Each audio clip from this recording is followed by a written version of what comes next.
Do you see on OBS, you should see the audio going up and down. Good? All right, we're going to go ahead and get started. And today we're going to start looking at, for a few weeks, we're going to be looking at the, you can adjust the main volume if that's too loud. I don't know how that sounds back there. Okay, so we're going to be looking at a topic I'm calling Can I Trust the Bible? And we're going to be looking at some of the accusations, or some of the accusations against the trustworthiness of the Bible, whether or not the Bible is a trustworthy book. And we're going to look at it along several dimensions, like the historical dimension, the scientific dimension, a number of these. And as I indicated on the post that I put on Slack, if you're easily offended, then you're probably going to get offended, because we're going to try to look at this as fairly as possible. So there's two ways that you can look at an argument that you're dealing with, or someone else's argument that you're dealing with, excuse me. One way is to look at it, what's called to strawman the argument. Now, if any of you have studied anything on logic and on argumentation, then you should know what it means to strawman an argument. If you don't, I'm going to explain it simply for those that might not know what that means. So when you strawman an argument, that's where you take the argument that you're dealing with. So somebody is presenting an argument to you. By argument, I don't mean the way we use it commonly, where you are bickering. That's not an argument. An argument is when you make a case for something. Okay? So when you say, I want to present an argument to you, you're not saying I want to be argumentative. You're not saying I want to have a bicker or a fight. That's not what that means. I mean, I know that's what that means in your marriage, but that's not what it means in reality, okay?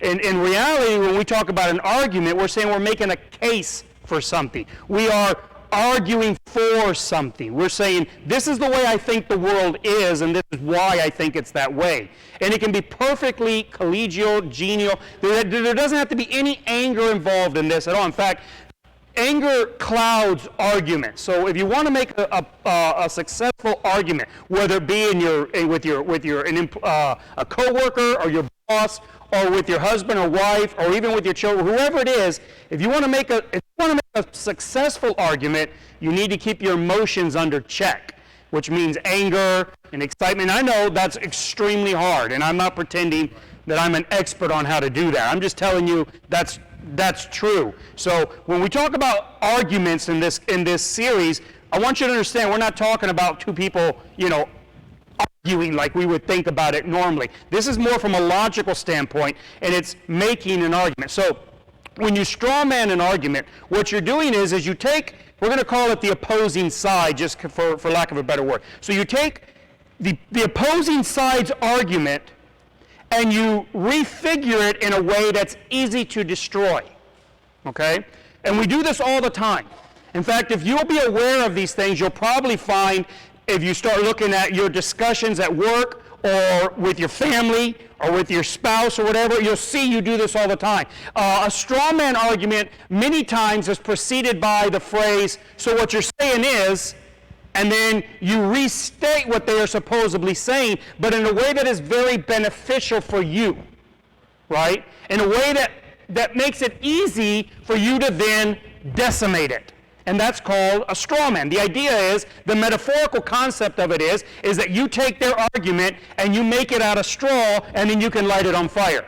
And you say, see, your argument's no good, because look how easy I just destroyed it. The problem is that really wasn't their argument. That was your version of their argument, which had only a tiny little element of what they're actually saying. Now, one problem with Christianity, and this goes back a long ways, and it's across quite a few denominations as far as I can tell, is that Christianity has engaged these accusations against the Bible from this standpoint. So if you listen to many, and I'm not saying, there's a lot of them that aren't doing this. There are Christian apologists and Christian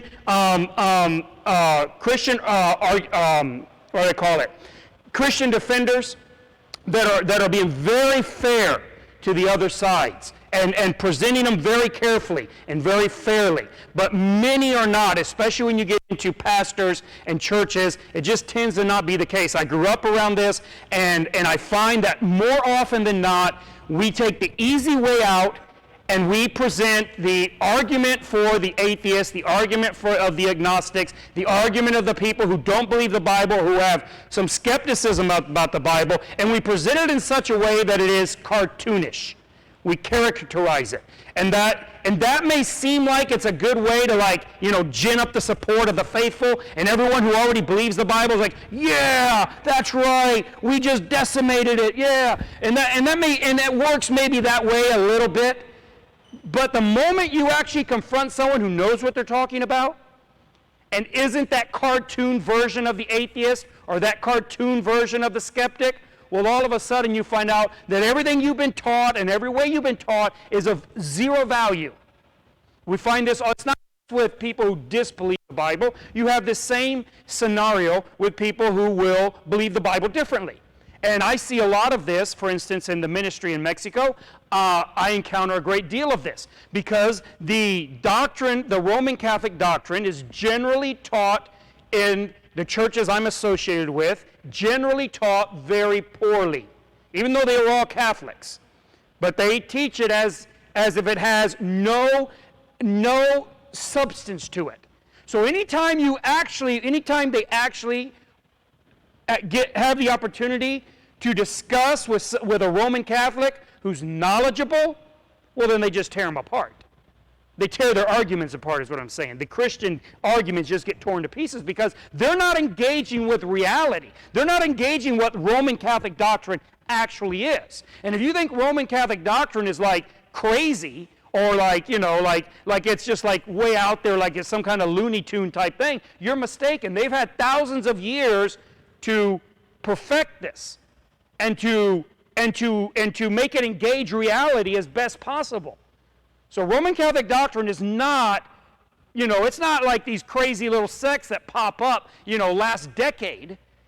This is something that has gone through the fire for a long time. And so if you think you can just easily dismiss it like, they don't have anything, there's no truth there, you are straw manning the argument. And there is just, in my opinion, there is no benefit to this. If you want to actually have an answer to whatever it is you're dealing with or engaging with, then you can't diminish the opposition's argument. You have to look for the very best variation, the very best version of that argument before you engage in it.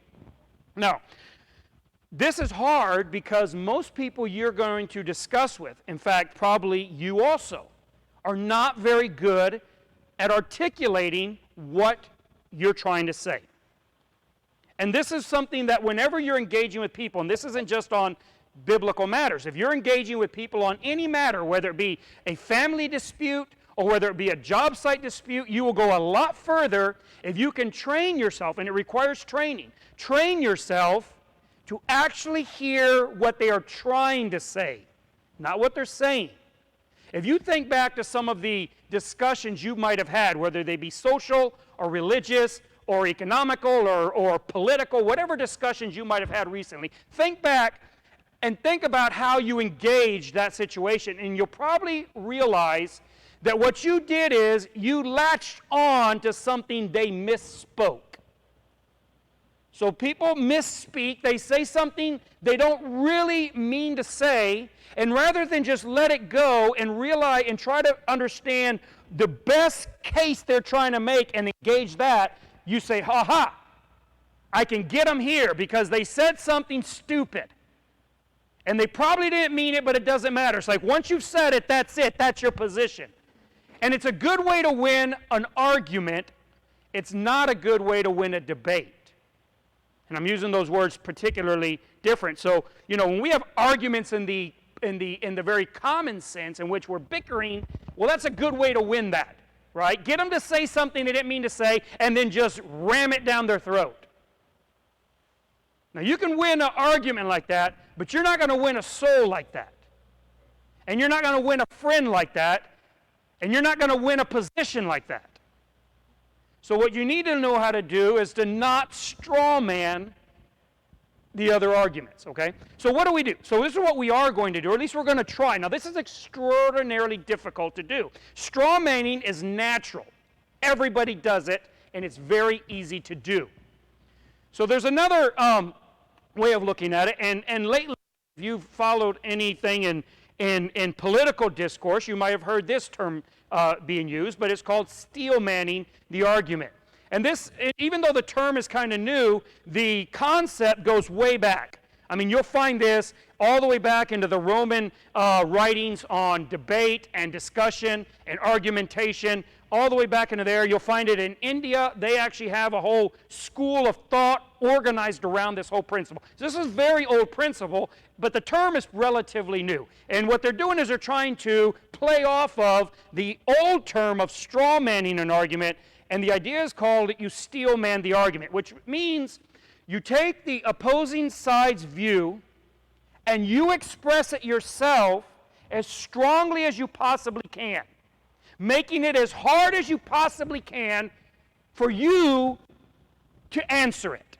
Now, it doesn't seem like that would be, I mean, it's obviously not intuitive, and it doesn't seem like it would be something that would result in success.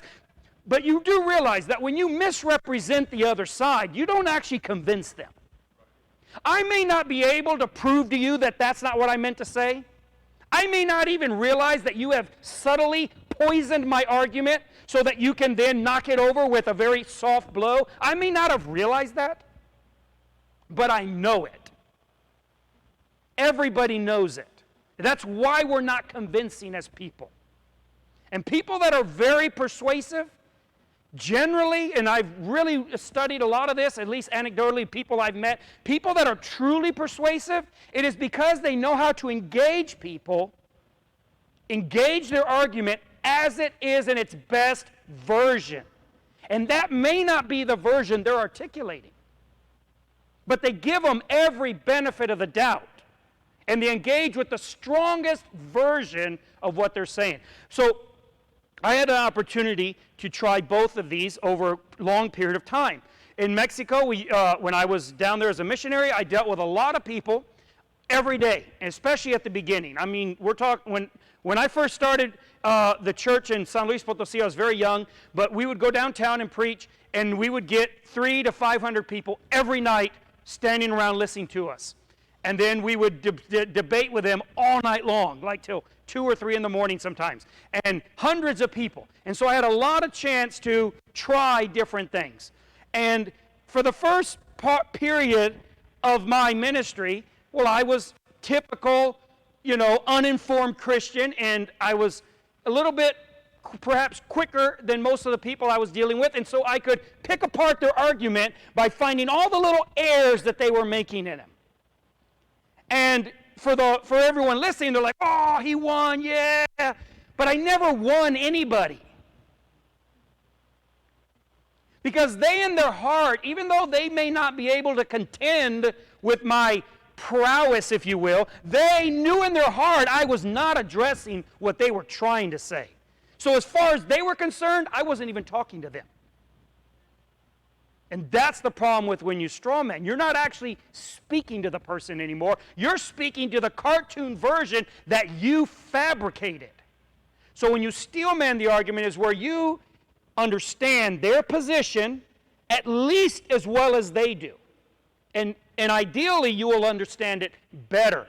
And then you will engage that best version of that argument. And now that makes it hard. Because it's a lot easier to, basically it's like playing poker with the cards up when you straw man, right? You know what card is coming out.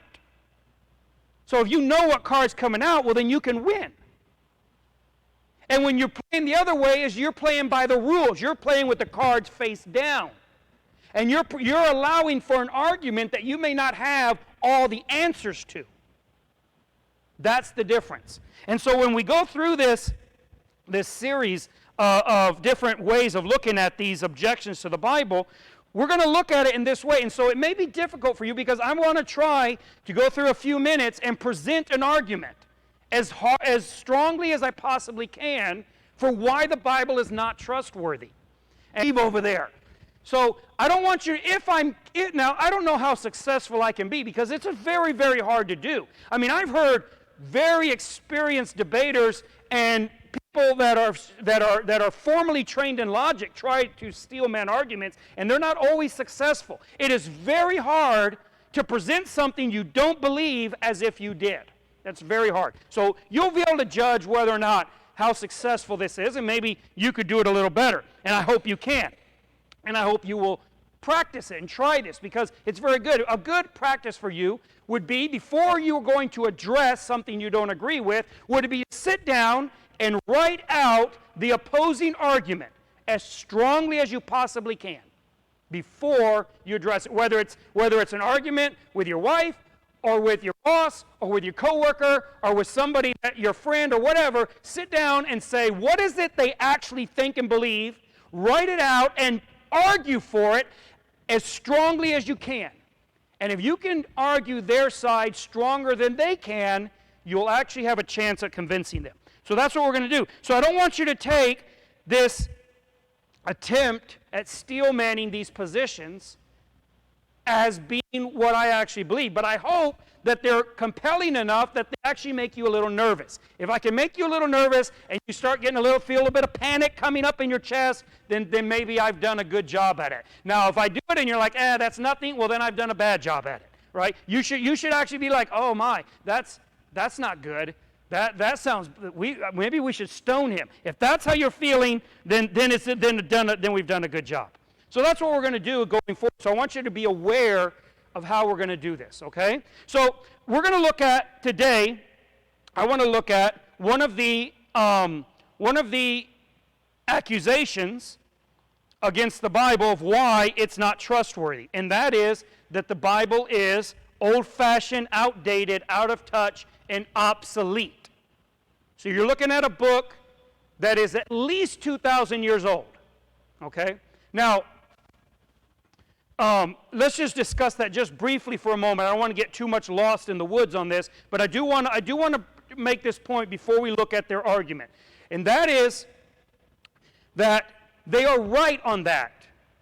And this a knife cuts both ways for both sides, which is very interesting to me. It's why I want to point this out. So, one of the conspiracy views of the Bible is that the Bible actually has been changed a lot over the course of history, and that what it was originally written as, even the New Testament, is not that way anymore. It's been edited, and it's been by huge conspiracy. In fact, if you read the Da Vinci Code, they got it all spelled out in there, how this has all happened, and that, you got Constantine, and he came in, and he organized this, and he changed the Bible and took out that Jesus was married or whatever, and the Bible's been changed massively through history, and what we have now is editing of the original text that doesn't hardly resemble it. That's not true. That's just historically false. Regardless of what your position is on the Bible as a spiritual book or as a revealed truth book, it doesn't matter. Just from a historical standpoint, that is not true. How do we know that? Okay.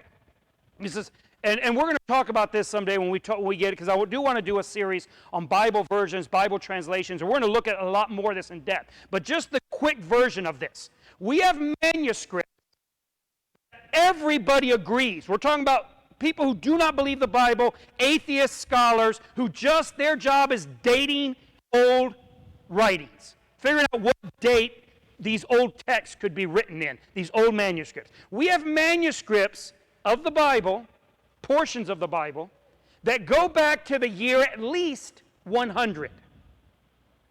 100. That is very old.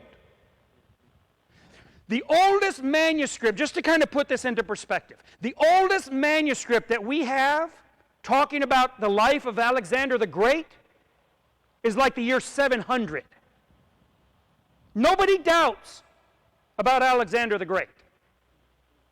We don't have anything older than that talks about him. That's the oldest we have.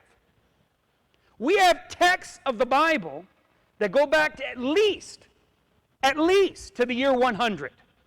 Some date them even earlier, the year 80. the New Testament was written somewhere between the year 50 and the year 100.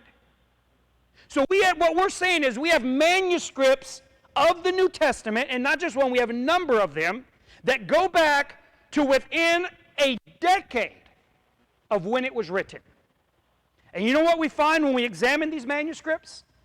They're identical for all practical purposes. And like I say, we're going to have a study. We're going to talk about that a lot more in depth and look at them. But for all practical purposes, they're identical. How identical are they? Let me give you an example, and perhaps see if I can illustrate this with what it is. So one of the as far as we can tell, the oldest manuscript we have is a little piece of papyrus, which is, if you don't know what papyrus is, it's a primitive form of paper made out of reeds that they would whack down. So it's a real primitive form of paper. Anyways, we have a little piece. It's about the size, I don't know, about maybe 3 postage stamps is how big this is. A little scrap of paper. And it's all tattered. It's not like a square that's been cut out. It's like all tattered, and there's like letters on it. But it's tattered, so you're missing a lot of letters. You just have a few letters, and you can look it up. It's called John Ryland's Papyrus. You can look it up. It'll pull up the image. It's readily available on the internet. And you look at that, and you can see it's all tattered, got a few letters. And it's so close. The text of that old from the year 100 papyrus is so close to the text in your Bible, well, if your Bible was Greek, in your Bible, that they know exactly what verse it is. Exactly what verse. There's only like 8 words on that text, and they know exactly where it's at. It's John 8. And if you fill in the missing letters, they fill right in. From a text that is today to one that's 1900 years old of the Bible. This is how identical the text of the Bible is. And we could go on and on. There's a lot more. This is just one illustration of what we're talking about. So the notion that the Bible is a new book that's been edited and fixed and corrected and modified and brought up to speed with modern science or whatever at some point, that just isn't true. It is an old book. Now, like I said, this cuts both ways, because then the accusation against the Bible is, how are you going to live your life in accordance to this old book? And that's what we're going to look at. So this would be the argument that I think they would make. And you can judge whether or not you think I am poisoning the argument, or if this is a fair steel-manning version of it. So this is what they might say. The Bible is an obsolete and archaic book of dubious morality and pseudo-history at best. It is hopelessly outdated and out of touch with 21st century science and social understandings. Okay, forget 21st century. It's outdated for 17th century standards. Forget 21st century. It was outdated the moment the Enlightenment started. To believe the Bible is to reject science, reason, and all social progress.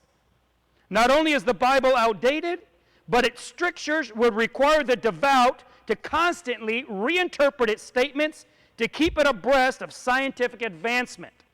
However, the religious fundamentalism it prescribes prevents true believers from updating the text in any way. So they're stuck with a hopelessly outdated text that itself does not allow to be updated. Not only is the science of the Bible outdated, but the morality is barbaric and horrifying. From the slavery and capital punishments for minor crimes of the Old Testament, all the way up to the New Testament, and turning a blind eye to those very things and not correcting them. There's no way that a modern human being can possibly live their life by the dictums of such an old book. This is a book that was written, according to the believers themselves, before germ theory was invented or discovered, before a heliocentric astronomical model, which means in the Bible they believe that the sun goes around the earth and the earth doesn't move. Before any type of atomic or subatomic understandings, before any cosmological knowledge, no concept of cosmology, before evolutionary biology, before modern medicine, before democracy, before gender equality, before universal literacy, and on and on and on. That's when the Bible was written, before any of these things that you and I today know and take for granted. None of that existed when the Bible was written. Christians futilely attempt to backdate these advances into the Bible precisely because they are embarrassed of its shortcomings and anachronisms. So Christians today are trying to pretend that the Bible at some way said that the earth revolved around the sun, are trying to say that the Bible predicted the currents of the oceans, that the Bible understood the cyclic nature of water and evaporation and condensation. They're trying to say that they all understood that, and they understood it in the Bible, and somehow it got lost and then rediscovered, which is silly. Believing the Bible today is analogous to a doctor today performing surgery based on a first-century medical book. So it'd be like your doctor, if you went into the doctor to get surgery, and instead of walking into a state-of-the-art 21st century operating room, you walked into a first century operating room with the first century tools, first century medical book there with its 3 pages open on the desk, first century sterilization practices. We're ready for you. It would be like having a first century doctor, a first century dentist, a first century lawyer, a first century government, a first century house, or a first century job. That's what we're saying. We're saying when you say you believe the Bible, you're saying you're going to live your life today with all the modern knowledge and advancement that you have. You're going to live it according to a book that was written at least 2,000 years ago, and 3/4 of it was written older than that.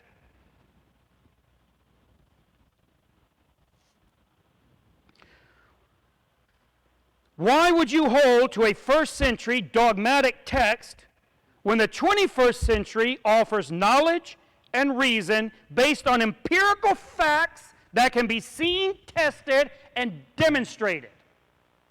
So that would kind of be the argument. That's a strong argument. I'm not saying the way I presented it is. I'm saying what I tried to present, I think, is a strong argument. Their argument.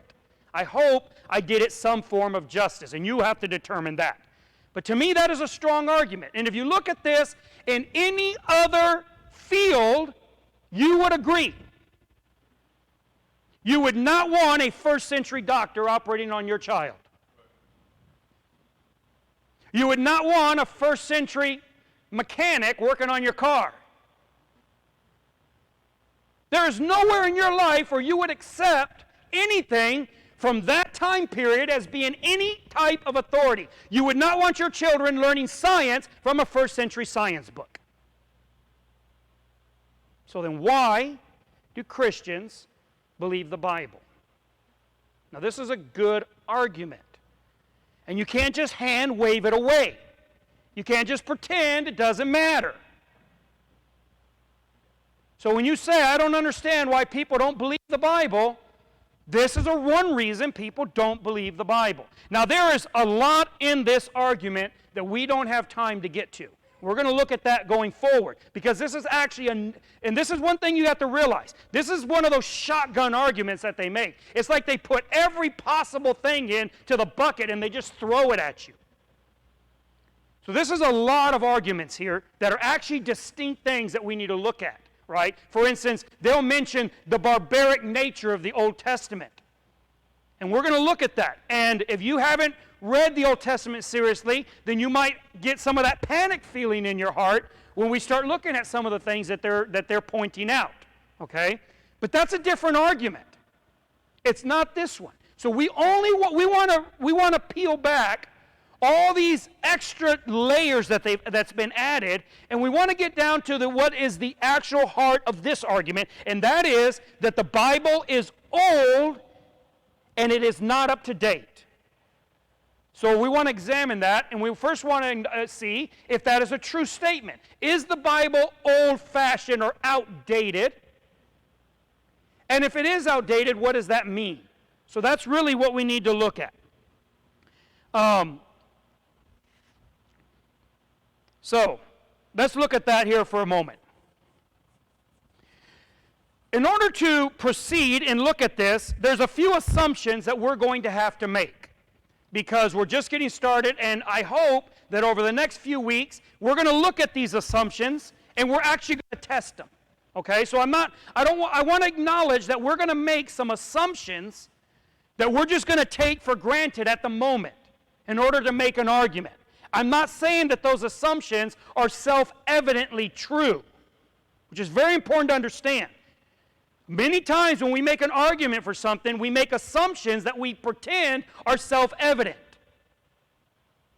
So I'm not doing that. I'm acknowledging we're going to make some assumptions, because you have to make some assumptions in order to get started. And over the next few weeks, we're going to go back and look at these assumptions, and we're going to see if they really are true. And we're going to actually judge those assumptions as well. So I do want to acknowledge there are some assumptions we are going to make in order to jumpstart this conversation. And I'm going to point out what assumptions we're making so that you can be aware of them, because it's very important that we be honest about this. So we're going to make the first assumption is that the Bible is principally a book that reveals God's will for humanity. Now, I was very careful on how I structured these, so I want you to listen to them very carefully. What I'm saying is this is an assumption that the principal purpose of the Bible is to reveal God's will to humanity. That means that the Bible is not principally a medical book, or a science book, or a history book. That is not what the Bible was, how it was written. It is not its structure. The structure of the Bible is principally the revealing of God's will to mankind. Now, that is an assumption because it assumes a great deal of things. For instance, we're assuming that there is a God. Now, that's an assumption. I haven't proven to you that there's a God. I'm just saying the Bible is the Word of God, so that's a huge assumption. Okay, that's fine. We're going to assume that for the moment. Okay? Second assumption we're going to make is that God's will for humanity is ultimately concerned with eternity and not temporal existence. So not only is the Bible revealing God's will to mankind, but God's will for mankind has much more to do with what is eternal than what is earthly. So what we're assuming here is that the Bible is not that concerned with whether the sun or the earth go around each other and in which direction. Doesn't care. Basically doesn't care. Cares much more about what God's will is for you throughout eternity than throughout the 90 years of your life. Okay? That's an assumption because we're assuming that there is something beyond life. And we haven't proven that. So that is an assumption. But that is the assumption we're making as we discuss this. The third assumption we're making is the eternal is an objective, transcendental, and unchanging moral goal. So we made the first assumption that the Bible reveals God's will for man. The second assumption is that God's will for man is about the eternal, not the temporal.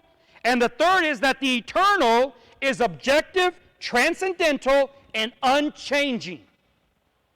Now we're assuming that there's something eternal. But if there is something eternal, then logic dictates by definition that it is transcendental, unchanging, and objective. Otherwise, it wouldn't be eternal. Right? Okay. And the fourth assumption we're going to make, and this is the one we're going to discuss, but it is also an assumption. The Bible is the map of the eternal. You know, nowadays, I don't know how well the metaphor of maps works anymore because most people have never held a map, or young people have never actually held a map. Look, if you've never tried to drive with a map that's bigger than the windshield while you're driving, then you don't know anything about driving. No, and then knowing how to refold that map. That's a skill that has been lost, right? I think we could give a map to young people, and it'd be just hilarious to watch them try to use it. I mean, they wouldn't even know where to type in the coordinates. And then try to fold it back up. That would be very funny. So, when we talk about maps, we're using a metaphor. And the metaphor means that there is a reality that is unseen to you. It stretches out farther than you can see. And you don't know what it looks like or how to interact with it. But then you can get something that will map your knowledge, your understanding to that topography, to that landscape, where then you can guide yourself through a reality that was unseen to you. And that's basically the metaphor of a map. So when we talk about maps in a philosophical sense, if you hear any type of philosophical discussion, they'll deal a lot with maps, and that's why. That's how they're using this word, kind of. So that's what I want you to consider. That when we talk about the Bible itself is not spiritual reality. Now, this is very important for you Christians. It's a little bit off topic, but this is one of the reasons why I think we're so bad at defending the Bible. Because we are defending something about the Bible that isn't true. There's one reason why people get a little bit irritated with me for the things I say, like when I say that the Bible can be overrated. And I've had people get really, really upset that I wouldn't even dare to say such a thing. And it's because they don't understand the Bible. And I don't mean they don't understand what it says. I mean they don't understand what it is. And I think that many Christians, especially amongst fundamentalists, they suffer from what we could call, bibliolatry. They have elevated this book to a point of worshiping it. Now, we need to be very clear as Christians. We do not worship the Bible. This is very important. This is not a small distinction. We worship God. And Christians have worshiped God long before they had a Bible. The New Testament wasn't written. I'm one of the few people that believe the New Testament was written very, very early. I actually think that Paul wrote Galatians before the Council of Jerusalem. So that would put Galatians being written in the year 48, which is very early for most people's time frames of when they put it. The common view amongst academics is that the New Testament was written in the 80s and 90s. Even into the 200s almost, which is silly, but that's where they would put these. So I believe the Bible was written very early. That's fine. Let's say that the entire New Testament existed by the year 70, which is not impossible, okay? It's a couple books that are hard to place, but let's say that's true, just for sake of argument. What did Christians do for 40 years? Christ died in the year 30. Basically in the year 30. There's a little bit of debate, 31, 32, 29. It's not exactly clear, but let's just say 30 because it's easy. And let's say that the entire New Testament got finished writing in the year 70. That's 40 years. That's longer than most of you have been Christians. That Christians did not have the New Testament. So how did they worship Jesus Christ? Well, that's a different discussion. The point that I'm trying to make to you is that the Bible is not to be worshiped. We should be very careful with how we think about the Bible. The Bible tells us God's will, not the Bible's will. And if you're not sure why I'm being stringent on this distinction, then you need to go listen to people who preach about the Bible a little bit. Not preach the Bible, preach about the Bible. And they have whole sermons praising the Bible itself as a book. And listen to what I'm talking about, and you'll start to realize that there are some problems in this position. And I think we ought to be very careful. The Bible is a map to a spiritual reality. And I find too many Christians are satisfied with living in the map. Just knowing the map. This is what even Jesus and the apostles talked about.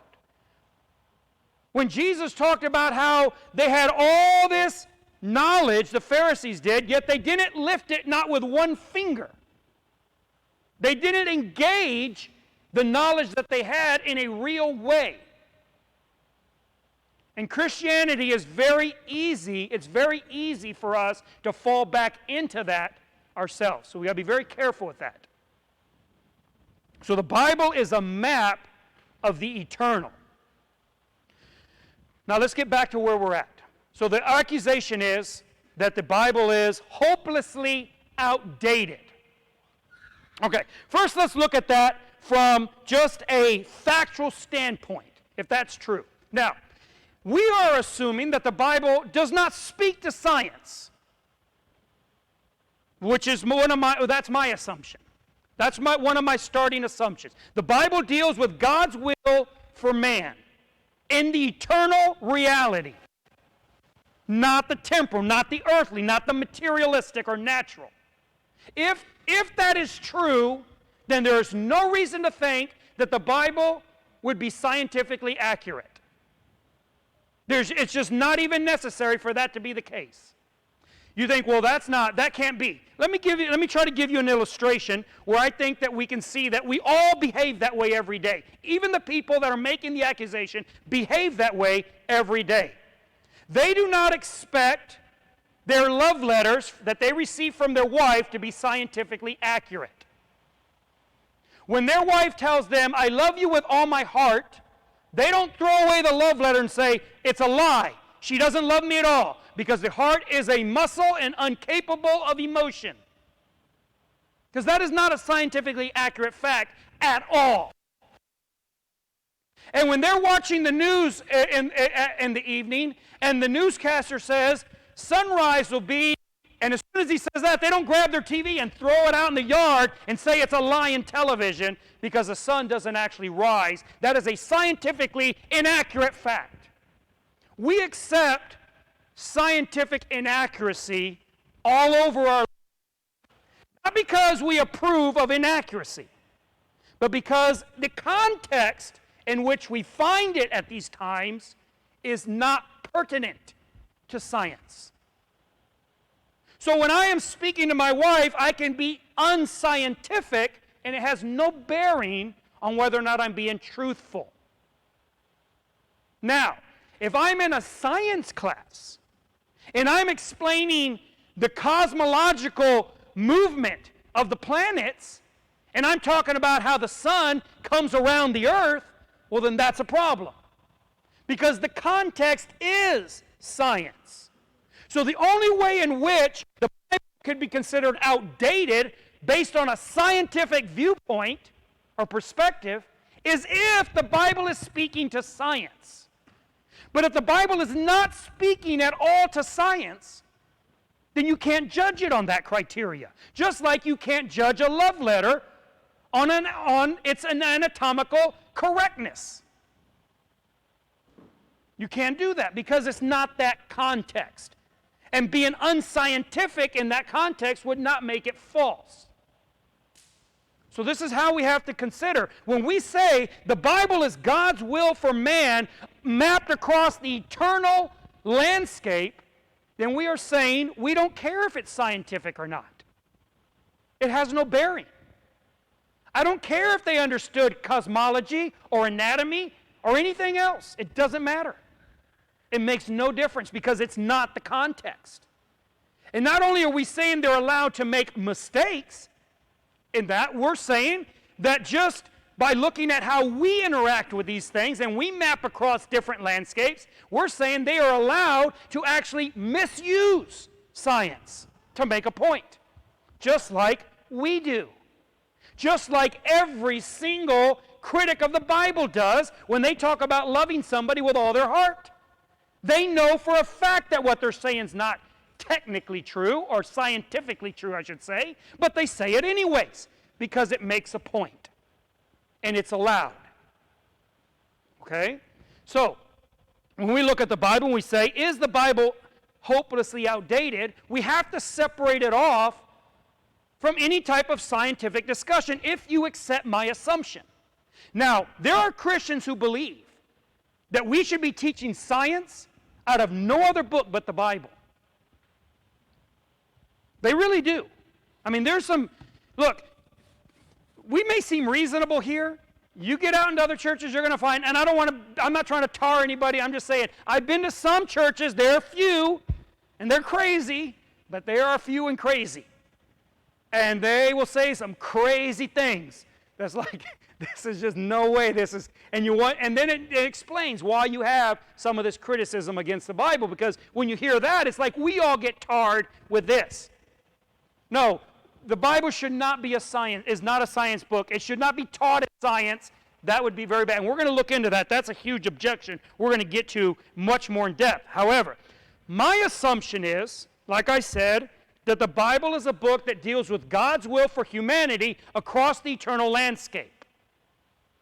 If you accept that assumption, you're willing to entertain that assumption, if you're willing to entertain that assumption, well then, what we can say is, it can't be considered outdated based on scientific advancement or technological advancement or any of those other things, because it doesn't speak to that.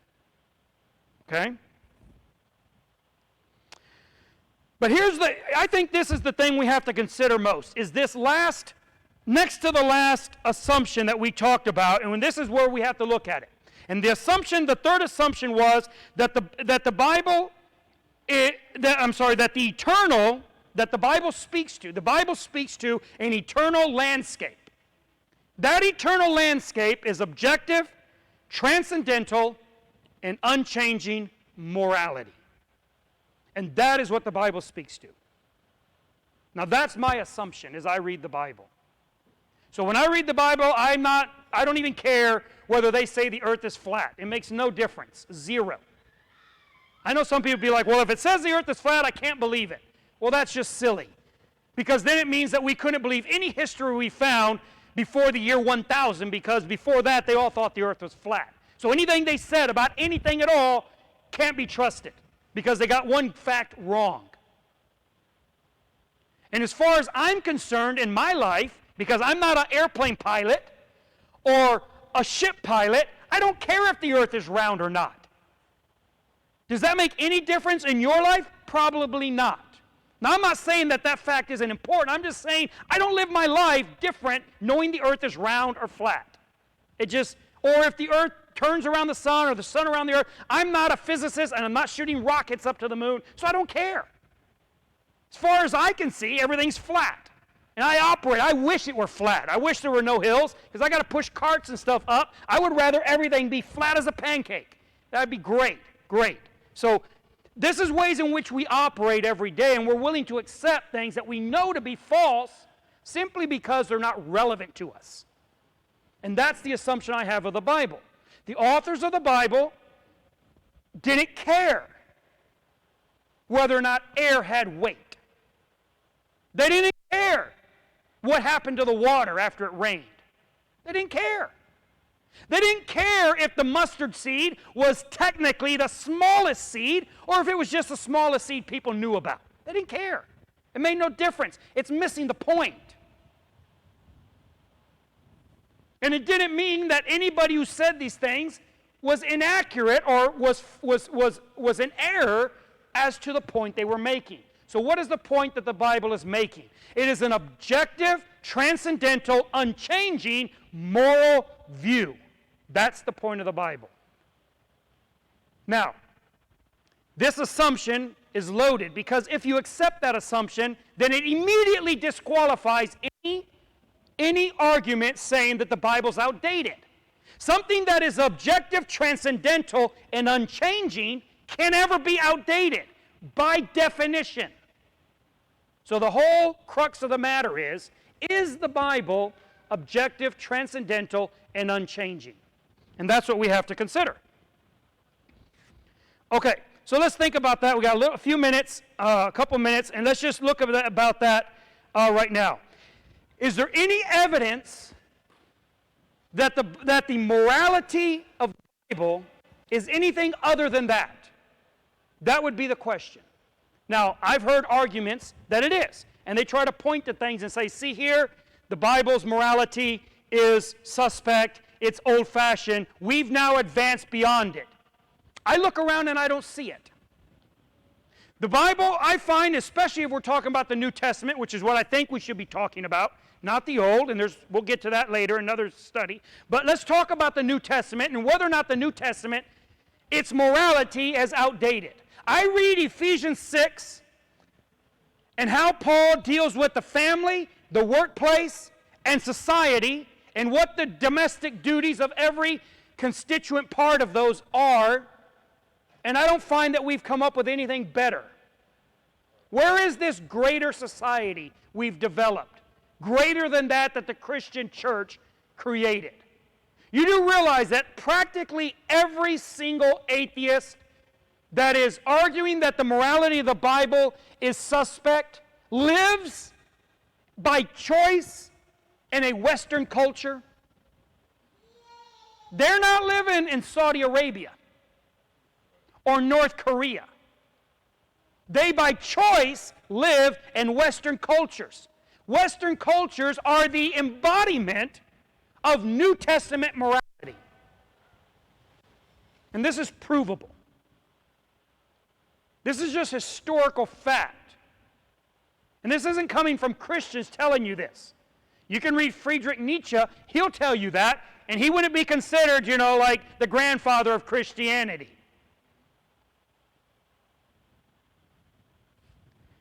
Western culture is the embodiment of New Testament morality. And they all live in that, and what they're promoting as more advanced morality are just variations of Christian morality. And if you're going to say that isn't the case, then you're going to have to prove the point. How would you put it? The burden of proof is on you if you want to say that we are not living under New Testament morality. Because the New Testament, by every single historian's account, is the driving force behind Western culture. It is why there is a Western culture.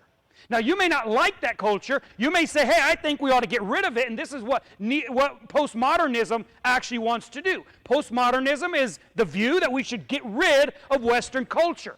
Okay, that's fine. That's a different point of view than what we're talking about. But if you like Western culture and you're just promoting slight variations to it, like for instance, you think that homosexuality should be included under the protections of tolerance in the New Testament, that isn't a fundamental change of view. That's a very minor change of view.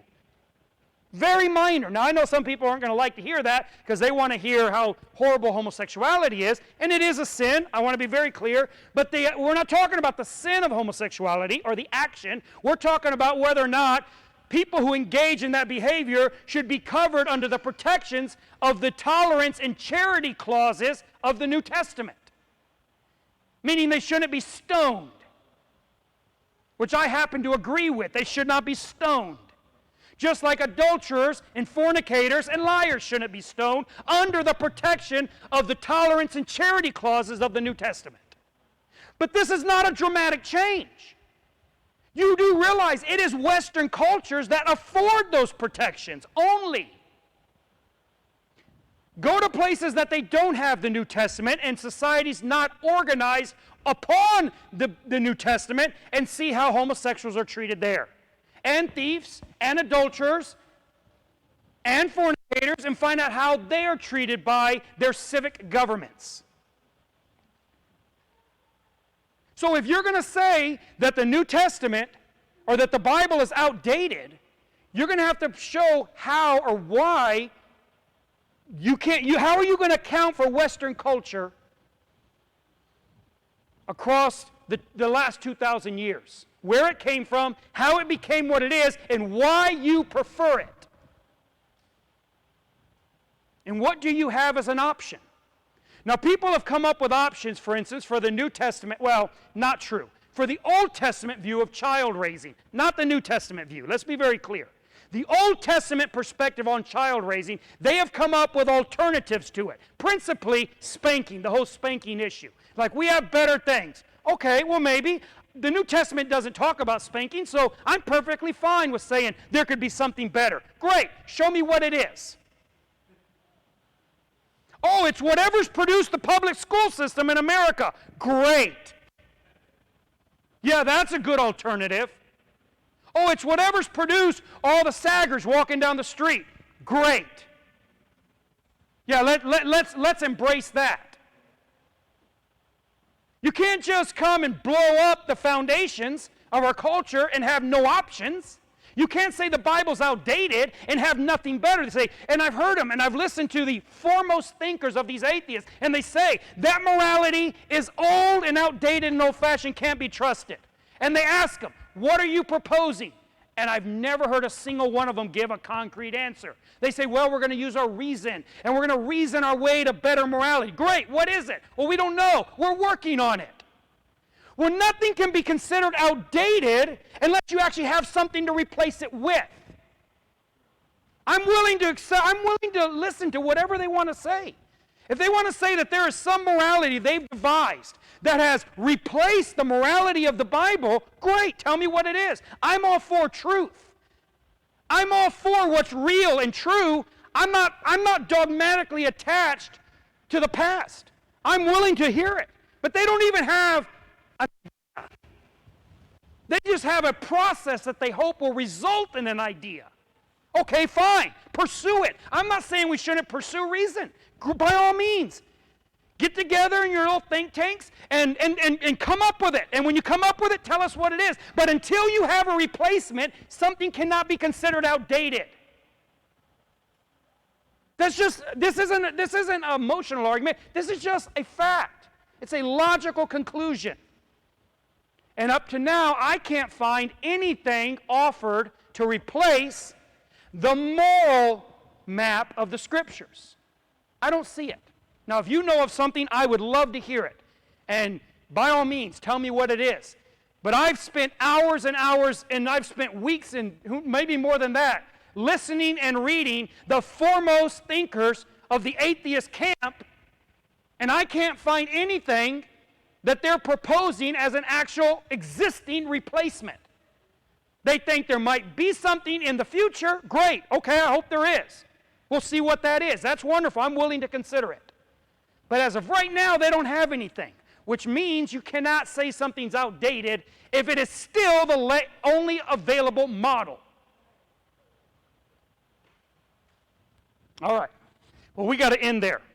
So next week, we'll continue. We're going to look at more of portions of that argument, the first argument that I read. I'm going to post that argument on Slack so that you guys can accuse me of a heresy and blasphemy and have the goods to make good on that, right? But you can read it and you can analyze that, and we're going to be looking at more of that. All right? All right.